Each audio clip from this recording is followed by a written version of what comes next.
Hello and welcome to the GPL Local Podcast, where we ask, is it really that important you live at the address you're registered at? Or I'm not asking for me. I'm asking for the Texas Attorney General. Welcome to GPL Local.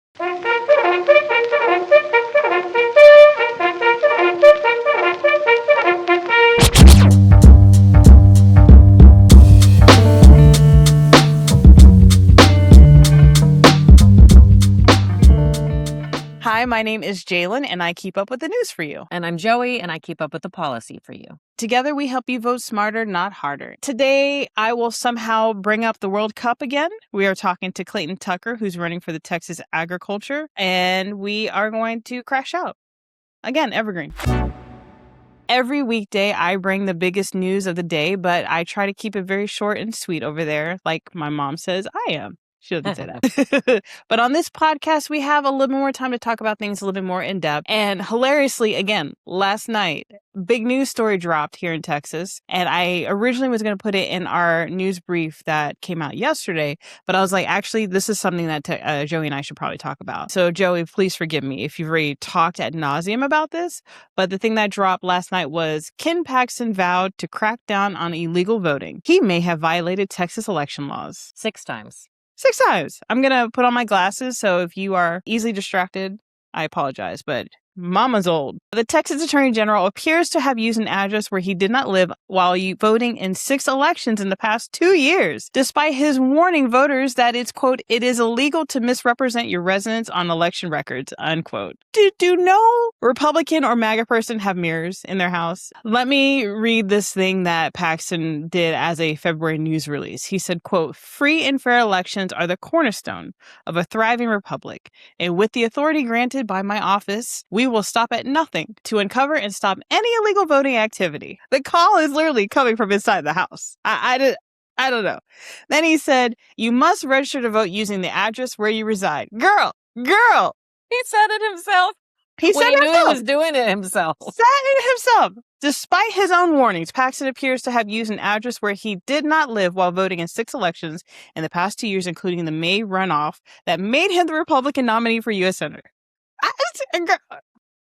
It's not even audacity anymore. It's just like it feels like just giants just stomping over like anthills. It's like, I'm gonna do whatever the hell I want to do. It's the craziest thing. Okay, voting in an election when the voter is ineligible is a second-degree felony under Texas law and is punishable by 20 years in prison and a fine up to $10,000.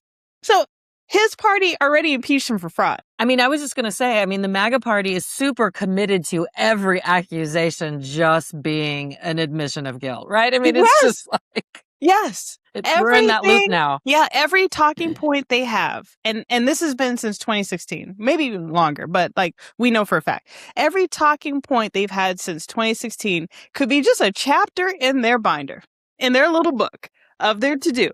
Like... we are the party that cares. We want voting ID laws because we can't have all these people voting and they're not eligible. Sorry. It's also always a Republican when they do studies, right? On like who is illegally voting. It's always like always a Republican. It's always a Republican guy who's got a pickled mind, and he'll vote for himself and then he'll vote for his dad. They do it. They do it every year, and it's always a Republican. And if it is a progressive or a Democrat, it's like not knowing that the laws have changed, not realizing that they are doing something they're not supposed to do. That's right. Many or multiple Democrats, just even in Texas, I'm aware of a couple that have served time because they were told by their, let's say, parole officer or whatever, you've served your time, you are now all free and clear. If you're told you're free and clear, you can go vote, get your voter registration, get back to voting, and you vote, then you're going to go to prison? Yeah. Yes, actually. If you're a Black woman, you will. You will go to prison. Yeah. And we've seen that happen here. Yeah. Yeah, it has happened. Continuing, this is all from the Texas Tribune, which I want to shout out the Texas Tribune. They have no paywall. So like every article that you see on there, you can read free. Thank you, Texas Tribune, for that. Yeah, thank you. One of my biggest gripes is that you have to be able to afford to receive the news. So yes, big shout out to the Texas Tribune, which is where I'm reading this from. They said that Paxton has advocated for strict enforcement of the state's election fraud laws, including a case against voters in his office alleged had falsified records about where they lived. In 2018, the Attorney General's voter fraud unit arrested 9 people on the suspicion of using residential addresses where they did not live to vote. But you know he's going to be like, come on, it was nothing. You know he's going to say that. But people go into jail for this. So like, what? Yes, it's like, girl, what is happening? So I think, and I'm more focused on the egregiousness, because it wasn't one time. It wasn't 2 times. It wasn't, I'm in the middle of a divorce and my address is a little hinky. It's 6 fucking times. 6 times for years this now. Lawman who is specifically out there trashing, saying people using their wrong address is going to go to jail. He's doing it. Yep. Okay. So, and brand new information to me, I didn't realize his wife was a state senator. State Senator Angela Paxton said in a 2025 divorce filing that Paxton, whom she accused of adultery, moved out of their Collin County home a year earlier. But Paxton continues to list the home's address in the northern Dallas suburb on his voter registration. Angela Paxton declined to be interviewed, of course. And a source close to Paxton said that the Attorney General has not moved back into the house since leaving. He a damn liar. I don't even know what to add to this. I have said this in our news briefs, and I will say that, and I said that I would say this until election in November, and I will. I will keep saying this.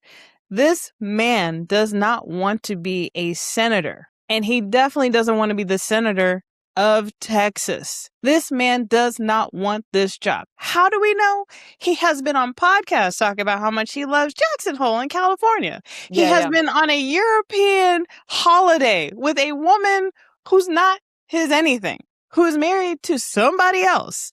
I would love to see if any campaign money is being used for him to go to Iceland and London. I hope they're having fun. This man does not want this job. Now, we can list all the reasons why you should vote for the other guy. We can. By the end of the day, this man does not want the job. And if this man does not want this job, he does not want to take this job and then work for us. He doesn't want that shit. I guess my question is, do laws mean anything anymore? Not when you're MAGA, I don't think. I just had to ask. I mean, I'm a black woman in America. I know the answer, but I just had to ask. I just had to ask it out loud. Well, the laws do exist for you. I mean, honey, do I know? I know you know. Don't I know it? Girl, I got nothing else to add to this. It's crazy. Like, I don't, like, what happens? What happens? Now we know. Now you see this egregious law. They've impeached him once. What happens? He is the highest lawyer in our state. What happens? He's the one who's supposed to enforce the laws, you know? Right. I mean, I think we all know he's not going to enforce the law against himself. But so then how can he keep holding that seat? He's literally just going to openly not follow the law that he already has been arresting people for? Like, what? Can the Collin County AG arrest him? Like, what can happen? I don't know how that works. Yeah, I don't know what could happen. He don't want the job. He should just move on to California and Florida, wherever he wants to go. He should go on. I'm just gonna say, and a lot of people that we have interviewed have said this, something like this. Republicans have been in charge of Texas for the last 30 years. You can't keep hiring the same people. They're going to keep doing the same job. They're going to keep doing the same quality of job. They've gotten away with it this long. If you want something different, you have to vote for something different. And it can't be a centrist versus a MAGA. We got too much shit to do.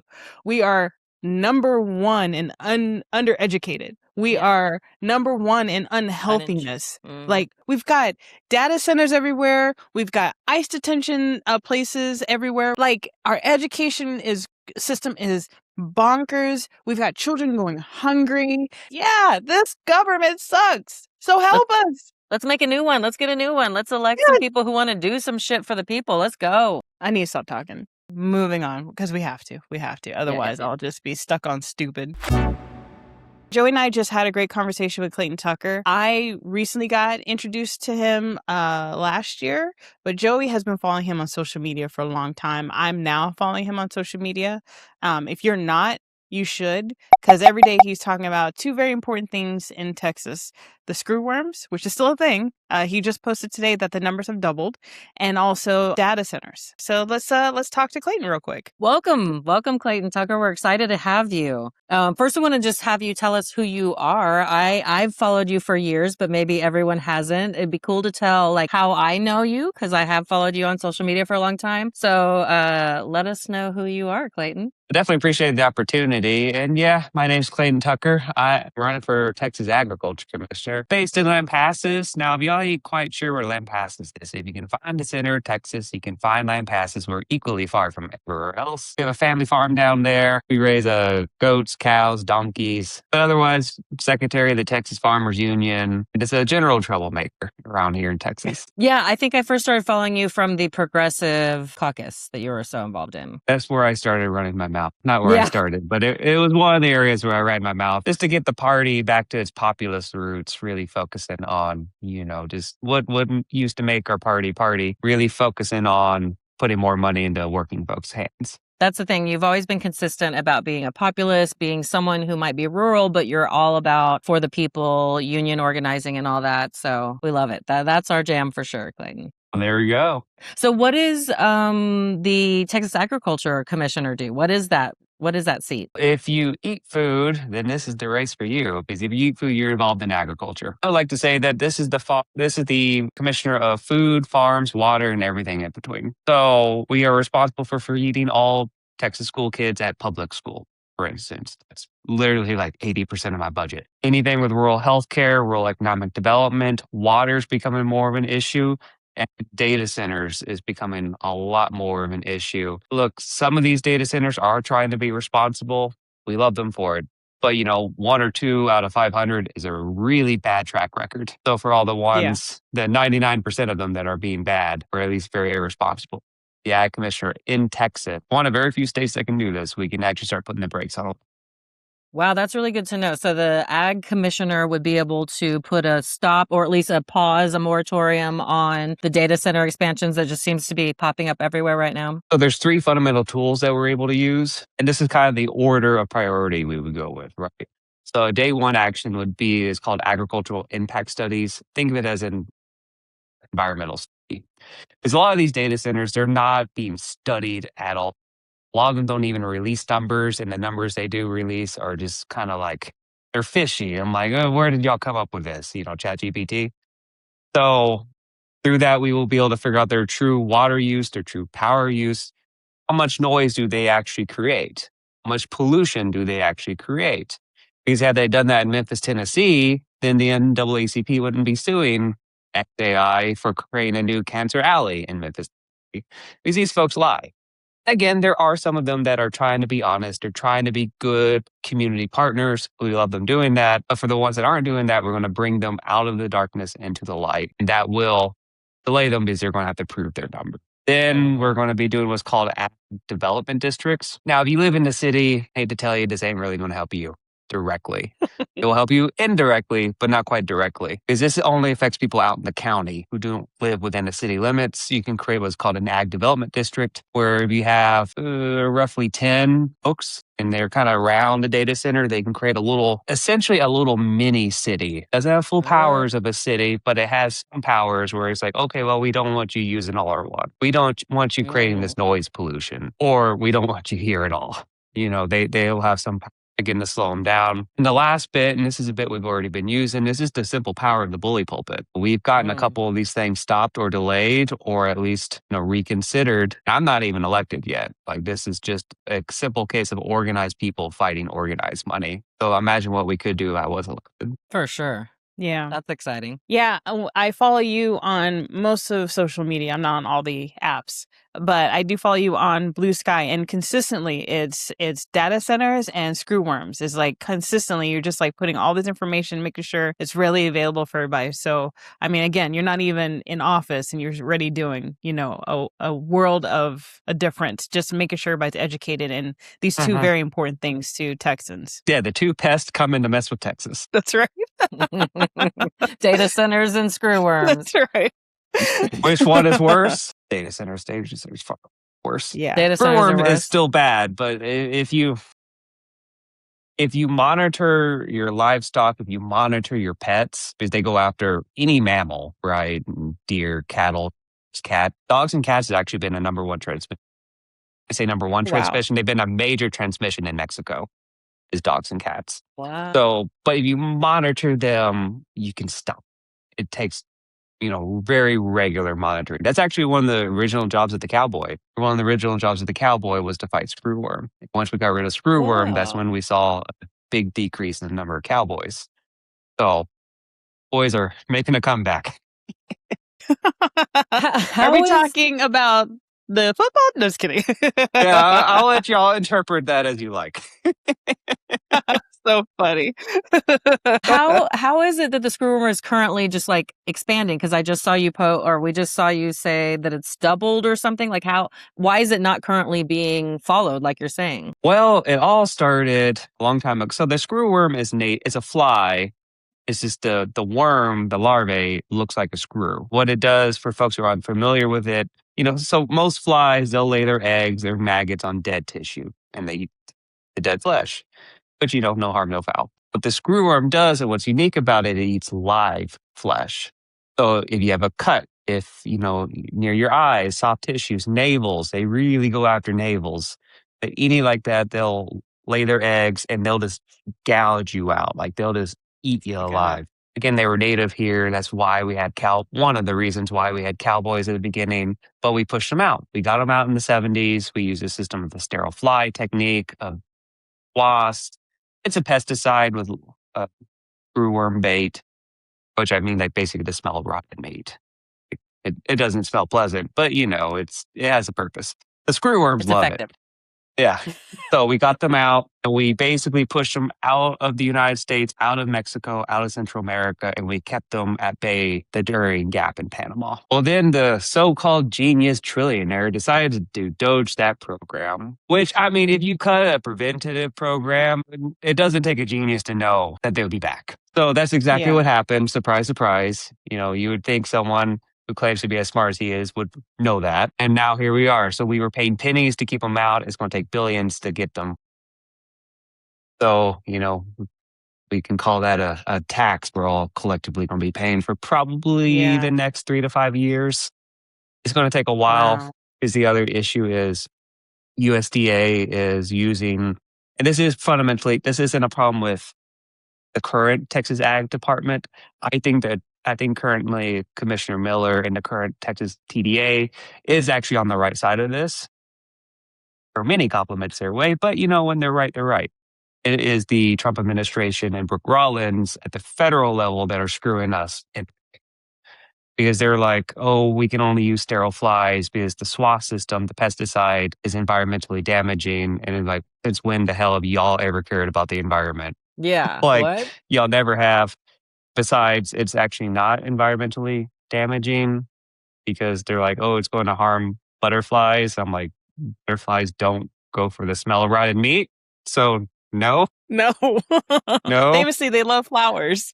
Yeah. Well, also, this is what happens so the person running the U.S. Department of Ag, USDA, is not an agriculture person. They're a fundraiser. They got the job because they fundraised money, not because they're actually a farmer. Which, funny enough, is now could happen to the Texas Department of Ag because I'm the only actual farmer and rancher in this. The other guy is just a corporate importer who's been, he runs as America First, but he's been undercutting American farmers by importing cheap foods for quite a while. Well, that's a great segue into why are you running for this? Like what, you woke up one day and said, actually, I'm gonna put my money where my mouth is and I'm going to run for this position. What led to you making that decision? I was very content just living my life on the farm and just getting that rebuilt up. I've been running my mouth for a while. There's no denying that. But, it's just come with the nature of the territory. What ended up happening is some folks in the farmers union, some of their leadership was asking me, hey, you should think about running. I'm like, yeah, think about it. Some folks within the party was asking me to run. I'm like, yeah, think about it. Then former Ag Commissioner Jim Hightower gave me a call, invited me to come over for lunch. I went over there, big long table full of people. And I was like, oh, dear God, what did I do? And they're like, oh, no, we just want to talk to you about Ag Commissioner. So I got voluntold. Short answer. Voluntold. Voluntold. I love that. And I saw he's beloved. I saw him do your introduction at the convention. It was really great. Well done getting Hightower there. oh yeah, well, he's a really great guy. He's a really, really. Yeah, he's awesome. Initially, I was in this race because I thought I was going to be fighting monopolies. I still have a bone to pick with them. They're the ones. Food's expensive right now, not because of farmers. I guarantee you, the farmers are not making the money. It's the corporate money. JBS, Cargill, National Beef, Pilgrim's Pride, and so forth. Fair Monsanto, if you're in vegetable land. But then came the other two pests, which are Yeah. frankly a little. There's no fixing our ag system without busting the monopolies. But if we don't get these pests right, we might not have much system left. Yeah, I don't know if this falls under your umbrella, but I saw this short documentary on how with restaurants, the majority of restaurants are getting their food from one or two places. So like now there's like just consistent tasting food everywhere. Like we're losing regionality and stuff like that. And I long for regionality. I long to like go to another state and eat their version of, I don't want to go up there and go, oh, this is the same jalapeno popper I got in Texas. So breaking up monopolies, especially when it comes to our food, is something that surprisingly has become very important to me because, we're 50 different states and it shouldn't be like one little brush of this is exactly what I ate 5 days ago in a different city, different state. And that monopoly is Cisco. Yeah, they're a major problem. What basically happened, look, so let's say it's 1970, my papa cattleman. And you go to your local grocery store, probably mom and pop owned because it wasn't a chain. You could have been the early days of HEB, but from $1 worth of beef you bought at your local grocery store, my pop 50 to 60 cents, possibly upwards to 70 cents. Nowadays, you go to a big chain, you go to HEB. HEB has been really our savings grace in Texas up to this point. And you buy $1 worth of beef, I probably get 20 cents of that dollar. And there's only one thing that's fundamentally changed since the 1970s. That is, we stopped enforcing all anti-monopoly law. I want to be extremely clear about this. It's been Democrats and Republicans not been enforcing the law. Biden kind of started shyly enforcing it, but it was super shy. It was not aggressive. But, give a little bit of credit where credit is at least sort of due. But to be clear, it's since the 70s, everyone universally stopped enforcing. So we went from every city having its own supplier, every city having its own farms, every city having its own product, to now 1 to 2 to 3 or 4 corporations at the most control every little sector. Every part of our entire food system is owned by just a few, usually between 1 to 4 corporations. They own, like you go to a grocery store, there's 500 different brands, and there's really only 7 corporations behind all. You have no choice. Yeah. When you go buy chicken, you're buying from Tyson. There is no choice. There is no competition. They say free market. We lived in a free market. We did pre-1970. Now we just live in a monopoly market. They have all the power to make all the rules, and we're just forced to deal with it. Yeah. For now, until we start busting. Then the fun begins. Okay, we're here for that. We're excited about that happening, Clayton. Yes, we are. Yeah. How I don't can want everyone farm out to here table help? to be like this cute little niche thing. I want it to be like a national thing. Yeah, for sure. Monopolies are going for that too. They're going heavily after the farmers markets. They're creating shell corporations, act hometown. And look, I'm not saying that's true for every single farmer's market and every single vendor at a farmer's market. There are legitimately good local folks. So please continue shopping at farmers markets. Support local. For the love of God, please keep doing that. These people are tricky. So it takes, and that's why it can't really be left to people's I'm a big believer in personal responsibility as much as I sensibly can be, but no one should be expected to spend 5 hours researching who owns what. Where is this tomato exactly from? Where is this thing actually? When you go through the layers of shell, this is not a reasonable ask given, people have families, they have lives, they have bigger issues to worry about and just where this came from, which is why it has to be a government. It's really the only way this truly systematic. I agree. Yeah. Agreed. Because left to their own devices, we've seen. We've seen. Yeah. It's crazy that we literally have Trump and Musk to blame for all this. Thanks, Trump. Thanks, Elon. Yeah, they've definitely have been not making the situation. We'll say I did appreciate giving credit where credit is due. Them at least saying JBS is a monopoly. they haven't done anything about. But, we said it, so I don't know if that counts for anything, but, Yeah, take my victory where I can at this point. that's right. So funny. Mhm. And yours is a statewide race, so everyone in Texas gets to vote for you. If you eat food and you're registered to vote in the state of Texas, you can vote for me. Would be so honored Yay. to have y'all's vote, and I will definitely be needing y'all's vote. Because look, this race isn't city versus country. It isn't, all these other dividing lines people try to make for us. It's just organized people versus organized money and organized folks that just been thrown under the bus and time and time again. Or if you live in a rural area, thrown under the tractor. And I mean, it's just enough. Like, we've had enough. And I think folks are starting to really feel that. They're really coming, they're like awakening to that fact. And we're realizing we got to stop, fighting each other and actually go after the people who are rigging our system, who are taking our time. One thing I like to say is, look, right now, 3 men own half of the wealth of our country.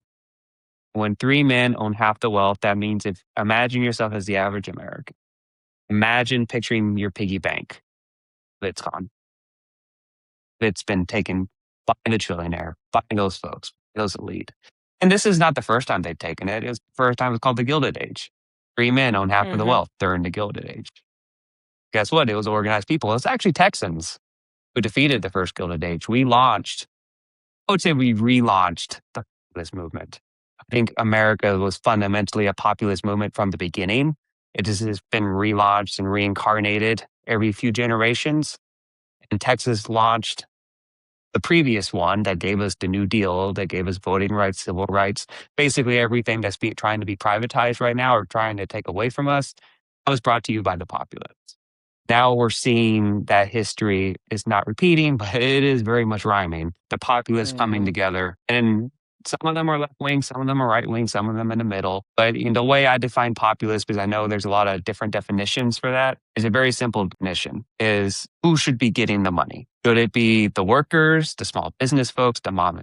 Should we be putting more money in their pockets, or do we need to be dumping more money into Wall Street and Silicon Valley and all these stockholders? Who should be getting, whose pie should be growing? And if you believe that the working folks should have their pie growing, as Huey Long would say, every man a king, every woman a queen, but no one worships. It's the essence of populism, I would. And if that's what you believe, well, congratulations, you're a populist. And if you think that if you're like my opponent who want to make Wall Street even richer for some odd unknown reason, they seem to be doing fine, or, Silicon Valley richer, or any of the big banks, or anyone, the people who get bailed out by the government while the rest of us go pound rocks, then yeah, you're a corporatist. For everyone who's a populist, this campaign and this movement welcomes. Anybody who's a populist and likes to not have to worry about their food so much. Yes. And to be able to afford it as well. Yeah, exactly. Exactly. Fantastic. Is there anything that you want to add? One thing I would definitely recommend to everyone listening to this, and this is one of the ways I mean that we are popular, is to be populist, you also have to be very close to them. So we do something very unique. Most campaigns, their issues pages, if they even have issues pages, is very one directional. They believe in X, Y, and Z, and you can't really interact with it. What we do is a little different. Is all of our issues are petitions where you can sign it when you care. You can even leave a comment, like a story about why you care about that. So, for instance, with these data center thing, we've had 25,000 Texans, plus or minus a little bit, sign that. And one of the reasons, someone signed it and they put a little story, and I occasionally read the stories. It's hard reading 25,000 stories, but I try to do my best. One guy just north of Dallas, in county, he grew up wanting to be a farmer.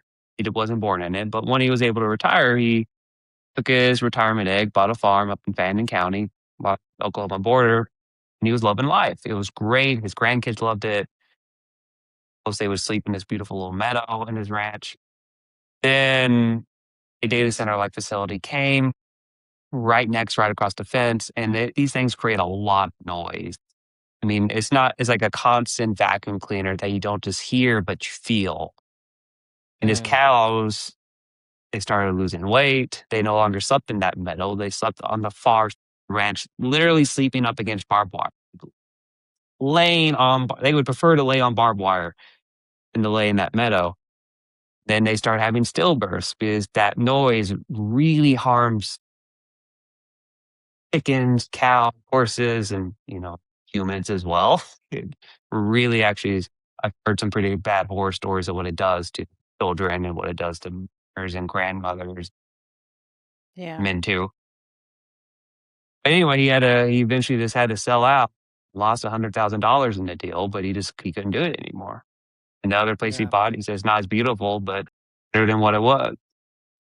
So this race is ultimately about protecting folks like that because we need protectors in our government, not people who have protect Wall Street or the billionaires or the trillionaire or any of these other elites who have just been pillaging our Texas. These folks have been plucking the wings of the American eagle to feather their own nest.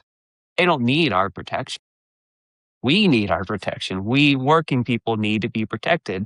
And that's what this campaign and this movement is ultimately protecting folks, putting more money in everyone's pocketbooks, making sure your food is healthy, that is not full of forever chemicals or toxins. When you buy something from the grocery store for yourself or your children or your grandchildren, you can be assured that it is honest to God healthy. So it's fundamentally what we're about, what this campaign about, and I would say this is what the populist movement of this modern era. Brilliant. Awesome. I Thank you, can't thank you Clayton. enough for your time. I really appreciate it. We both do. Oh, well, appreciate y'all. I love Clayton Tucker, and you know that. As I've said many times, I've followed him a long time, been a fan for a long time. But I'm most excited having someone running for that particular spot who is actually a farmer. Like he actually is a person on the ground doing this work to feed people of Texas, and so he knows firsthand the struggles. The struggle's real, right, with the people out here. So yeah, great candidate. Really excited. Yeah, I mean, like he said, like he got into it. A lot of people had it like you should do that. You should do this. But like he's like you said, boots on the ground, literally, with all of this. Like the quality of soil, the quality of air, the quality of life for our livestock. That's what Texas is known for, is our beef and our cattle. And to allow that to be like at risk at any point is insane to me. And it's currently at risk from both the screwworms and the data centers. Like both are harming our ability to have healthy products in Texas. And like and the way that he broke down, like, his grandfather would make like 75 cents to $1 for every dollar made on the beef that he was supplying to the local grocery stores. And now it's gone down to 25. And it's like minimum livable wage is what we should start calling it. Minimum livable wage has, since I was 15, only gone up like $2. Yeah. Like when I first started working, I think it was $5.15. And now it's like what, $7? It's $7.25 or something. And that it hasn't changed in forever. Like it's been that for forever. Yeah. $5.15 is what I made per hour in 1998. Yeah, same, like waiting tables and whatever. Yeah. And it's like everything else has expanded. And now, and it's like the cows are eating feed that is more expensive than it was back in the day, but they're not getting a return on their investment. It's crazy. The way that we treat the corporations selling the feed are making more money because they just raise the price of everything every single year. Well, it's expensive. As you know, farmers, everything is expensive. Water, pesticide, it's expensive. It's crazy. And it's like, it's not like a different version of things. Like, it's not a different version of wheat. It's the same wheat. Yeah. It's not a different version of the cow. Yeah, they may be a little bit chunkier, but it's the same cow. It's the same. Everything is the same. And yet everything is increasingly just costing more and more and more. Crazy. So glad. Go Clayton. Yeah, go Clayton. I am happily going to be voting for him. I voted for him in the primary. Yeah. So, well, he was unopposed in the primary. Still voted for him. So we all voted for him. Yes. If you voted to the bottom of your ballot, like you absolutely should have, you probably voted for him. Still got my vote. All right, now for our segment, Everything is Political, where we try to add a little bit more levity to these, conversations that we have every week.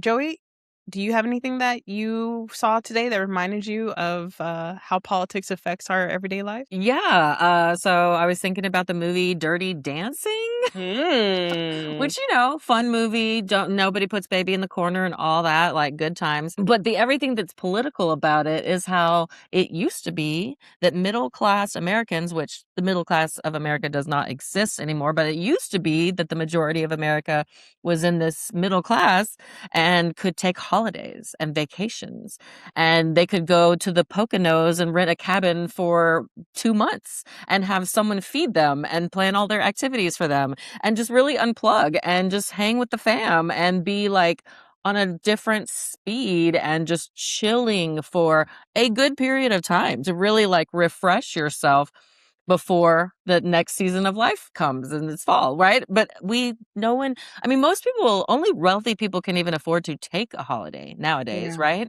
Yeah. Um, and that's really bad. If you just think about the impact on all of our overall health to never have that vacation time, I just think it's really damaging to the populace, and we really all should be having paid holiday and the ability to be able to not only just pay your bills, but to be able to live and have a break sometimes. Actually, I heard a thing just yesterday, an NPR conversation about how people who work in grocery stores live, and supposedly, like, they really poo-poo at grocery stores ever taking any time off. And so the way grocery store employees do it is that they have to work for 13 or 14 days in a row. They do all their shifts in a row because if you do a certain number of shifts in a row, then they force you to take a certain number of days off. And that's literally the way anyone who works in a grocery store can even have ever a time off, is by working Mm. these huge number of, you never get a day off for 2 whole weeks in Crazy. order to be able to have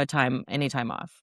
And that's not paid time off. That's just The day allowed off. to not be at the store working. We shouldn't live like this. This is not sustainable. Humans can't live like this. We're killing No. we're killing Americans with just stress.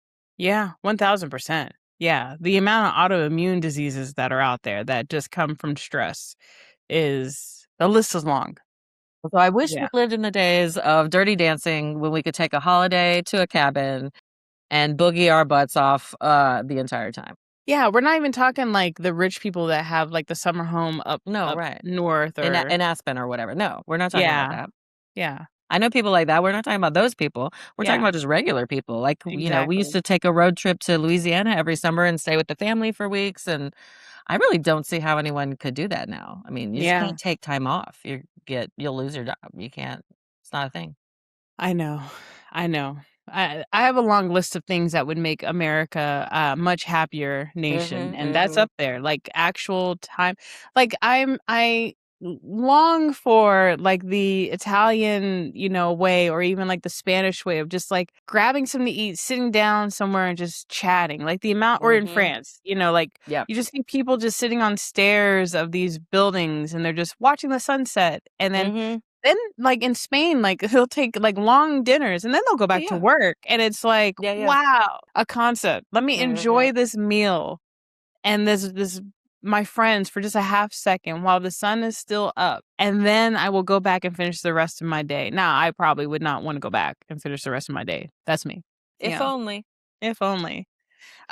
Hilariously about Dirty Dancing, I saw that movie at such a young age that I did not understand the abortion part. Like, I Well, just I'm saw sure. her Yeah. sitting in the corner crying and, like, knowing there was another guy involved and, like, maybe he was, Yeah. like, mean to her or something. Right. Like, I Uh-huh. did not have the understanding of that. So I remember when it came out, and my girlfriends and actually, this girl Melissa, it was her birthday, and we all went over for a slumber party, and we were gonna watch Dirty Dancing, and everyone was so excited. And there's this one part when he stands up from the chair, and you can see the side of his butt, and we literally rewound it, kept watching it. We were screaming and laughing. Oh, little girls, all in our little PJs and hairs and just rollers, and lusting after adorable. Patrick Swayze. It's just his side butt, like you barely saw the side of a cheek, and we were like, Hey, yes. hey, he worked with what he had, okay? He sure did. He's been waiting for it so long, you know what I Yeah, mean? yeah. I concur. We need more leisure. We need more We need more leisure. leisure. Period. Yeah, we work a lot. We deserve more leisure. So much so that it's literally the same thing I talked about last week. So I know, but but different angles, you know? Yeah, well, and just generally, I think that I lately have had a weird sorrow and pining for a slower pace of life, just Yeah. generally, just like that we used to be able to, sit and read a book, and I don't know. It just feels like life is very harried nowadays. So I say this all the time. Work is not the meaning of life, and yet all we do in our life is work. And our work isn't even who we are. It's not even our value, right? You have value just for having been born as you. To the point where I have started doing this, I don't ask people what they do for a living. Yeah, and if no, I say, yeah. tell me about yourself, and they start telling me what they do for a living, I'm like, no. Don't tell me what you do for work. Yeah. Tell me about yourself. Yeah. Who are you? What you got going on? Yeah. Yeah. What Yeah. you're eating? What? And sometimes I'll have to like ask like off the wall questions where I just ask random questions. Like I remember once I asked this question. This is not part of Everything's Political, but we're here. We're doing it. I asked this question: if you had to make a title of a chapter in your autobiography, what is the wildest chapter title that you could come up with for your autobiography, Joey? I feel really lucky to not still be living in an opium den. Without context, that is a crazy title to a chapter of your autobiography. Yeah, You ready for mine? You ready for mine? Yes, bring it. I once accidentally hired a prostitute. And now What happened? What happened? No context. No, we don't get the story, No just the title? Oh my God. Just Okay. no context. Okay. All right. Okay, here's my Everything's Political. You're going to be shocked that I'm going to talk about the World Cup again. Yeah. You're going to be shocked. I mean, it's not finished yet. There's still plenty to talk about. Yeah, today is a rest day. Okay. Thank God. Mama needs a break. But there's so much soccer, and I am like invested in every story. Anyways, so my Everything is Political is I saw this stand-up where this guy was talking about the rivalries in the World Cup are such higher stakes than just regular sports rivalries, right? I think the World Cup's the greatest sporting event of all time because like the rivalries are so intense between the countries. Like they actually hate each other for real reasons. Like domestic American sports rivalries are so weak. Like, do we have any Giants fans here? New York Giants fans? Who's the Giants' rival? The Eagles. Why? They're in the same conference. Holy shit! That's insane. They're in the same conference. They didn't like anyone or pillage their homes. They're just in the same conference. It's so lame. American sport. You know that this year in the World Cup, Belgium might play the Congo. That's crazy. So I am a Michigan Wolverine fan. Ohio and the University of Michigan have this rivalry. And when you go back in time to see what started this rivalry between these two states, they were fighting over Toledo. That's how the fight started. And it bled into football. It bled into the University of Michigan and that other school, right? It has bled into that it's a fight over Toledo, right? Yeah. When France plays against Haiti or Senegal, when the UK played against Ghana, when America was playing against anybody, heaven forbid Iran would have been in our group. That would have been just... Whoa, so like, can you imagine what that would have been like? You know what I'm saying? Just a couple days ago, Spain played against Portugal. I was like, ooh, colonizer against colonizer. It's like Spain playing against anybody, in the Caribbean or even, especially in South and Central America. Like the geopolitical rivalry just supersedes. Oh, you have a town near me. It's so fascinating. You're the other side of town. Like this shit is real shit. Like it's real shit. Real reasons to really, really detest each other from forever. Like, I hate you from a Buckeye to a Wolverine is not the same as I hate you from Congo to Belgium. It's not the same as France and Haiti. I hate you. So yeah, I made me laugh. Well, it makes it really easy though to know who I'm gonna support in those games, right? Yeah, I mean, typically the way I move is I root for anybody black. Having said that, there's a lot of black people in Belgium. There's a lot of black people in France. So it's like, okay. So the Norway Vikings, they have this rallying call where they're, rowing. Yeah, the row thing. Yeah. Yeah. And everyone's they're been doing it. Yeah. Yeah. They're like, it's so funny how this thing that's attached to raping and pillaging and just massacring people is their rallying call. It's like, Oops. like the Vikings were not the Renaissance Fair Vikings. No, Like they right. just up and down. Up and down. Yeah. Graping and pillaging all over the place. Yes. So It is yeah, funny. just the geopoliticalness of the World Cup is, it's like for people that are just dipping their toe in it. It's like, ooh, why don't we like them, girl? Pick up a book. Yeah. What do you mean? Why don't we like them, girl? So as you know, huge We fan. love the World Cup. We do love the World Cup. FIFA can suck it. Though. Even I do, and I'm not, into sports ball, but like, okay, I love it. It's great. no, yeah, we're gonna stop there. You call it sports ball. All right, now for our favorite segment, Crash Out Corner. Joey, what is your crash out? My crash out is the loss of local reporting, which, we see all the time. This morning, I saw the information about the gentleman, the Texan who lived in Houston, who was murdered by ICE on his own front porch. But I found out about it on social media, and I actually immediately went and searched, and it wasn't in the news yet. And it just made me think about how, because I do know friends who work in independent media, but it's like tiny. Like if you think about, we used to have where just even our locally here in Dallas, each of the newsrooms would have hundreds of employees. I just heard a really good interview about it last week, and media news was considered a loss leader in the sense that the way it used to be structured is that these companies, a media company would have other areas, right, of media where they make their money, and the news wasn't a place to make money. The news was important to invest in because we needed real news, right? Everyone needs real information. It needs to be accurate. Yeah. And so there used to be investment in that as an actual public good, and that doesn't exist anymore. And I know there are independent sources, but it's really tough, like us, right?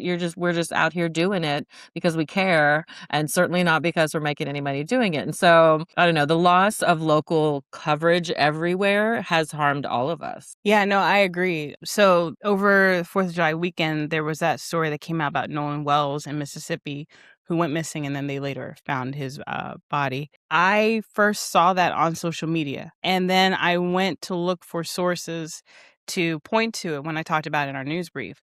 And the only place I could find people already talking about it was local sources. It was the local news station, not even the paper, the local news station who was reporting on it. I couldn't find any national sources that was also talking about it. So I think it's super important. Like local news is so important. Local news that is not part of a conglomerate. Like Right. we've seen that video where it's like all those people that are owned by the same company and they all got the same, They're all saying the same script. exact script. Yeah. Right. Yeah. Hi, I'm Fox San Antonio's Jessica Headley. And I'm Ryan Wolf. Our greatest responsibility is to serve our Treasure Valley communities, the El Paso, Las Cruces communities, Eastern Iowa communities, Mid-Michigan communities. We are extremely proud of the quality, balanced journalism that CBS 4 News produces. But we are concerned about troubling trend of irresponsible, one-sided news stories plaguing our country. And it's like, that's not local news. No. That's just getting national news locally with a local mask on, saying like, this is local. And it's like, it's not. It's coming from their daddy in New York or whatever. Yeah, exactly. But, I think about all the stories that don't get told because there's no local desk there. Like one of my favorite movies is Spotlight. It's just like these people in Boston going, hey, this is a big story and we're going to exhaust all the sources, all the people, all the reporting we can find to tell the fullness of the story that is based in Boston. And I wish every city and state had that because news is always happening. Something worth knowing is always happening. And when you're getting your news for 30 minutes from some person in New York, it's not the full story of what's happening. It actually goes back to something you were talking about with Clayton about how food has become homogeneous, right? We used to, you would go to New York for something specific in New York, right? To go to eat in Little Italy or whatever it may be. People would come to Texas to go to Whataburger or other places, right? Now everything is everywhere. And it's just, to me, it's kind of sad. Like when we were, my boys and I in New York City, in the middle of Times Square now is a Cane's. Raising Yeah. Cane's is in Times Square, and they wanted to go there, and I was like, "We're absolutely not going to Raising Cane's in New York City. I'm sorry, there's too much good food here. That's not happening." But also, it was just like annoying. Like, why? Like, this is not.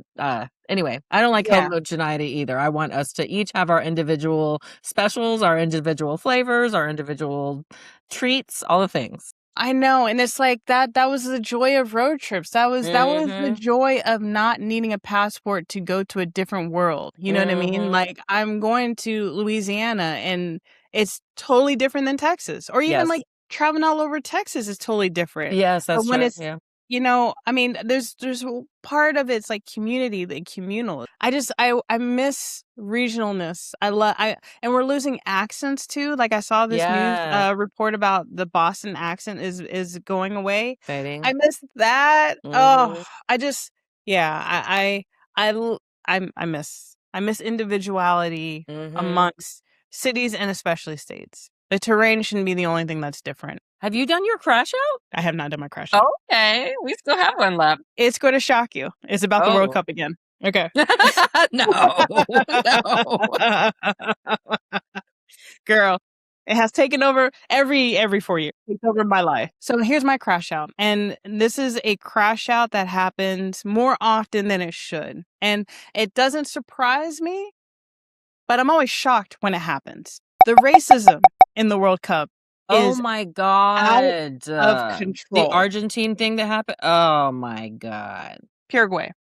It is well, honestly, honestly, yes. Pick a nation. Yeah. The racism in the World Cup, I don't know if it's exasperated based on the amount of social media apps there are now because it's Right. more than it was the last time we had it, or if it's the fascist belief that you Mhm. can just say whatever you want and it's all good. We have a senator from Paraguay who has made all kinds of news. This woman is the most disgusting human being I've ever seen. I mean, we talked about a little bit like the geopoliticalness of the World Cup. So there is, in addition to that, is like these deep rooted racist bullshit things that come along with it.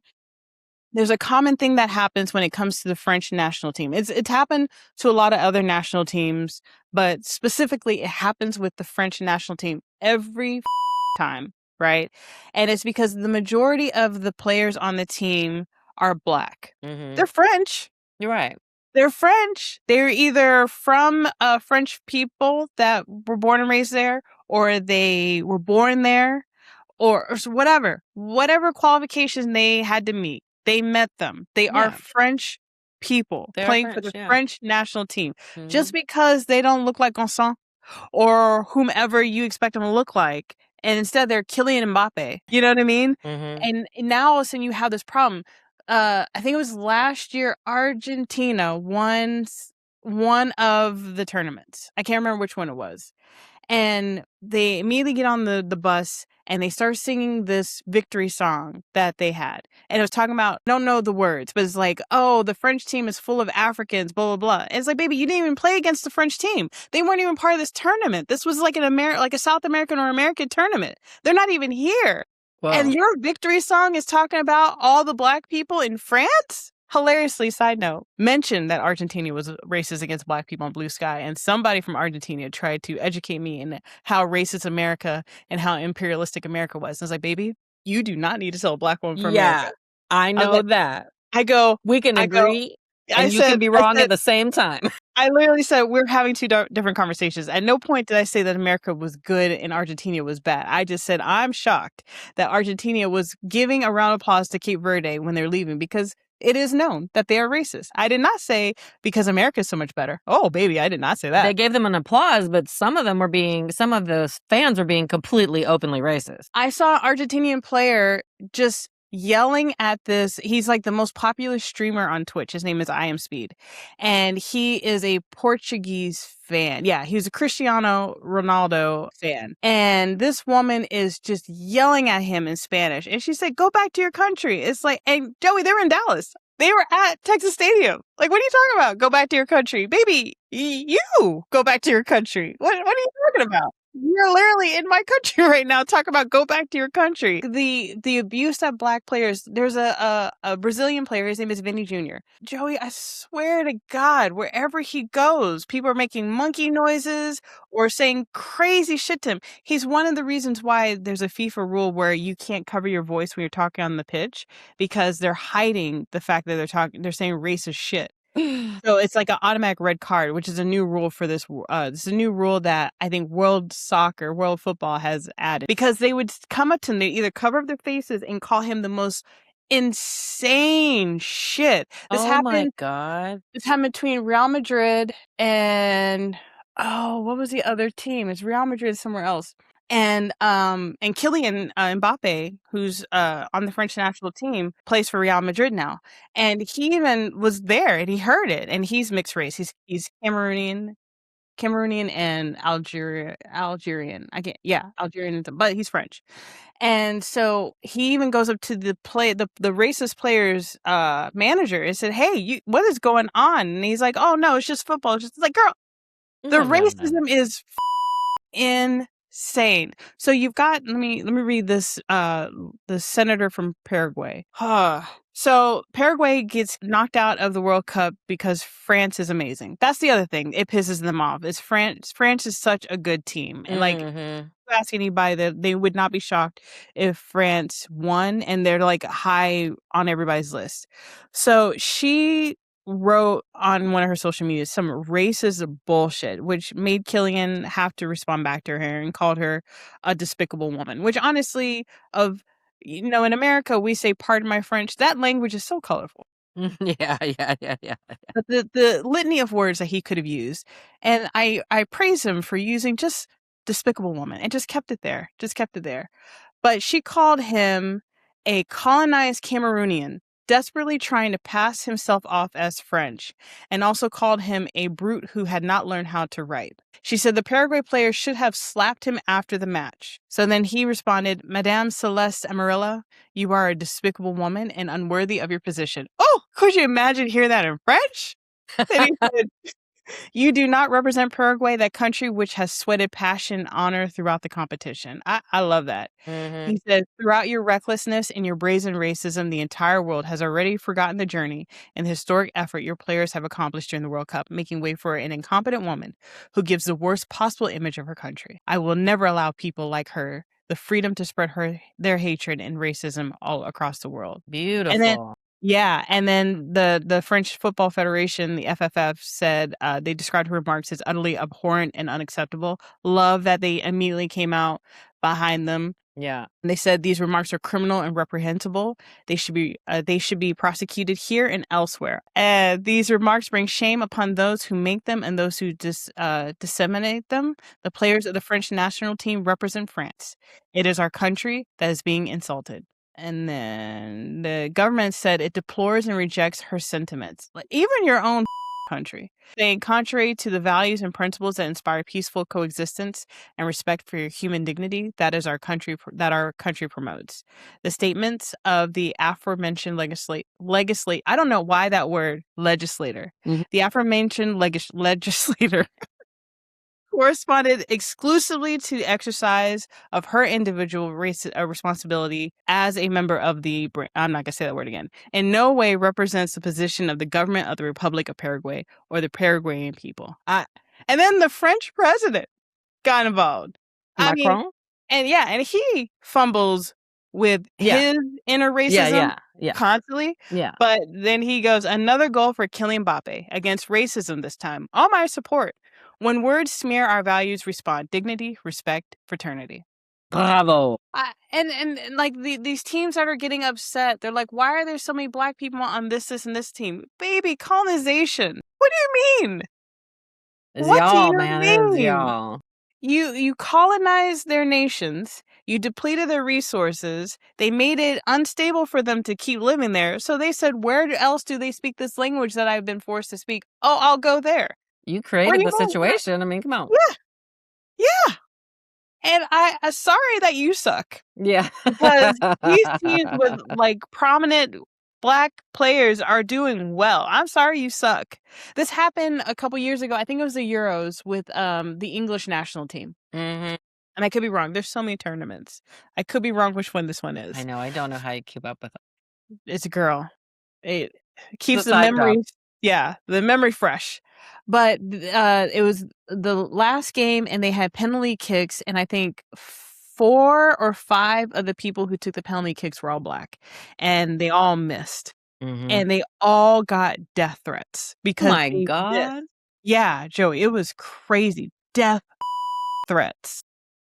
And like calling them the most insane racist shit because they missed a penalty kick.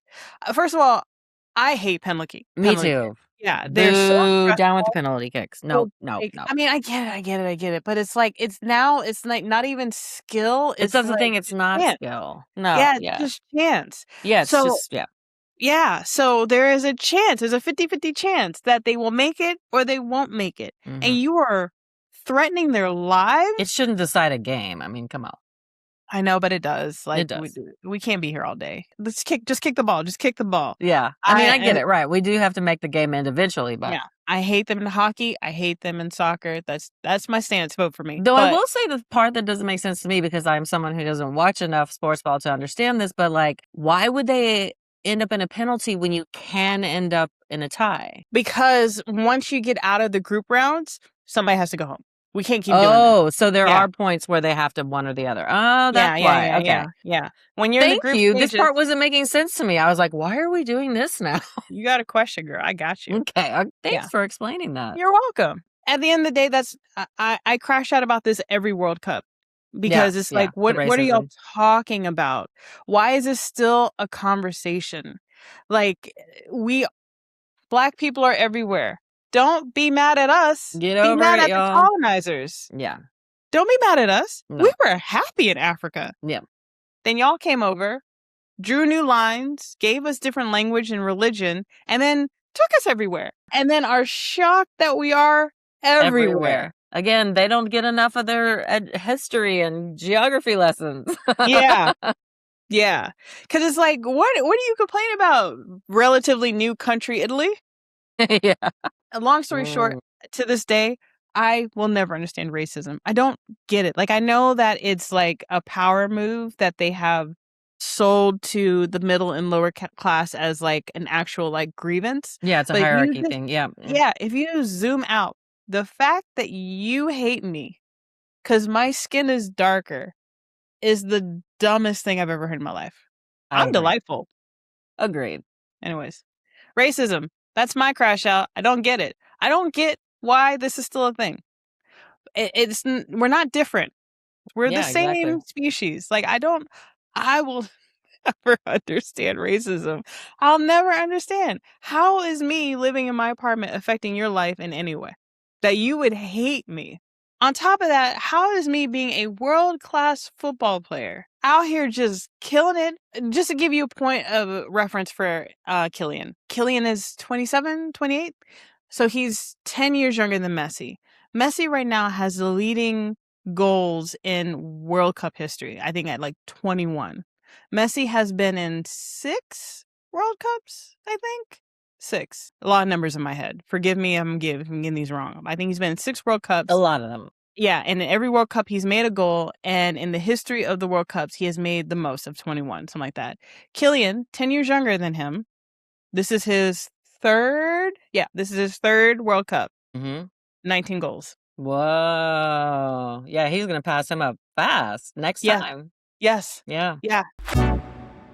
All right. That's our show for this week. Thanks for watching or listening. And if you'd like to keep up with the news, we have a daily news brief where we talk about the biggest news stories of the day. Nothing too in-depth, just enough to help you not look silly in your company's Slack channel. And if you want to know what you can do in your communities, how to be an active participant in your local government, I put out a weekly newsletter called Organizer's Corner. Yes, it helps me stay organized.